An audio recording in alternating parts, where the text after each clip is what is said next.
This is why I contend that this is not the season for church people to be fighting against church people. I don't care if it's about attire. I don't care if it's about offerings. I don't care if it's about mega churches. I don't care if it's about comedic interpretations. We cannot afford right now for the devil to destroy us through distractions. Every time somebody talking about the church, here we go, church people online condemning other church people and condemning other preachers and pastors with stuff that we don't even know what we are talking about. That's why the Apostle Paul said in Philippians chapter 1, beginning with verse 15, listen to me, some indeed preach Christ, even from envy and strife, and some also from goodwill. Some preach Christ from selfish ambition, not sincerely, supposing to add affliction to my chains. But the others preach Christ out of love, knowing that I am appointed for the defense of the gospel. Verse 18, he says, what then? Only that in every way, whether in pretense or in truth, Christ is preached. And in this I rejoice, yes, and will rejoice. Paul was saying, I don't care what's right or what's wrong about them as long as the gospel of Christ is being preached. Because what Paul knew is that the gospel would eventually get them right, or the gospel will eventually get you gone. That's why we cannot be distracted and fighting one another. Not when you have spiritual wickedness in high places cutting out jobs. Not when you got spiritual wickedness in high places cutting out food, our money, and our education, and now trying to cut our history. This is not the time for blacks to be fighting against blacks on any level. Religious, political, social, business-wise, educational-wise, because our enemy, the devil, is going to and fro seeking whom he may devour. Instead, church, we ought to be celebrating every win we can get in every church, in every community, and on every corner until we have defeated the enemy who is trying to defeat us. Because our real power is not in how we can divide and conquer, but our real power is in how we can unite and win together. We get jealous and envious of one another when we're impotent against our real enemy, and when we become insecure about somebody else's efforts. Same verse, 26, clause B. Behold, he is baptizing. Stop right there. He is baptizing.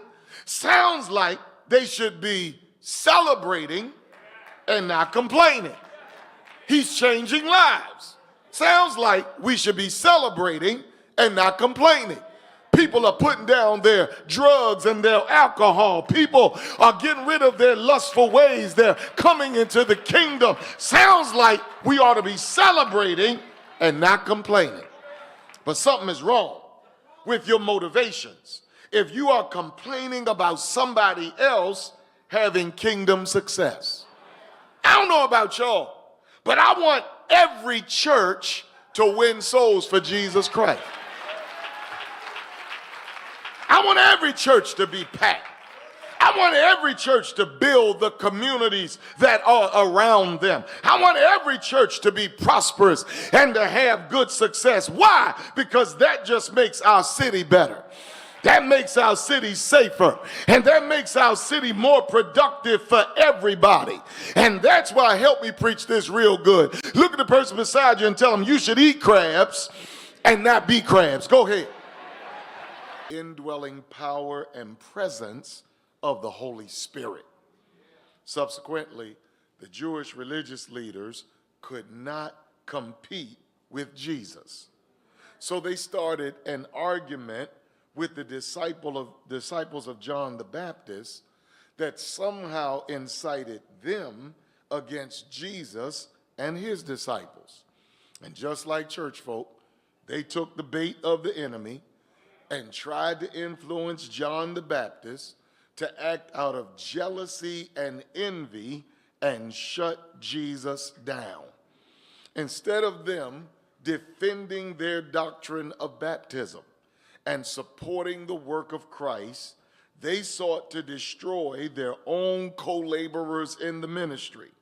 And this has always been and continues to be one of the most effective weapons of our enemy's warfare against us.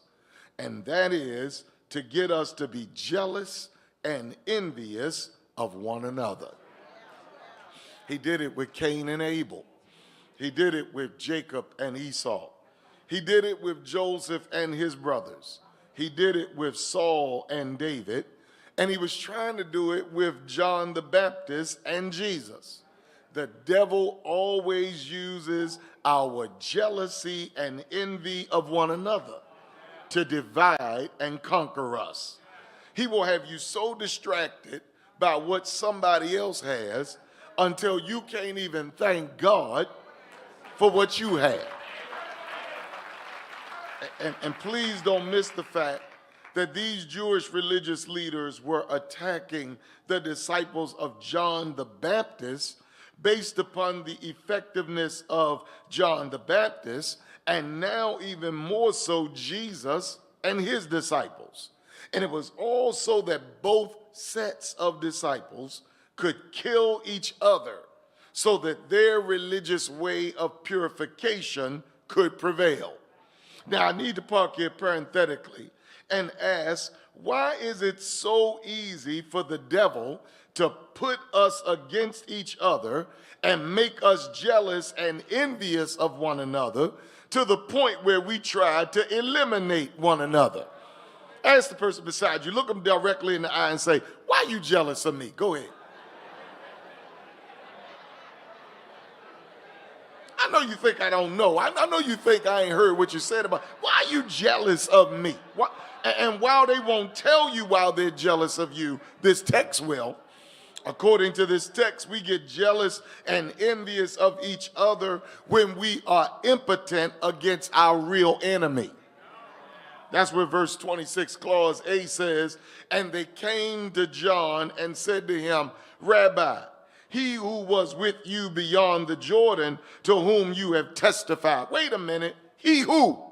I thought it was the Jewish leaders who started a fight with John the Baptist's disciples. Why are they coming to John to now talk about Jesus?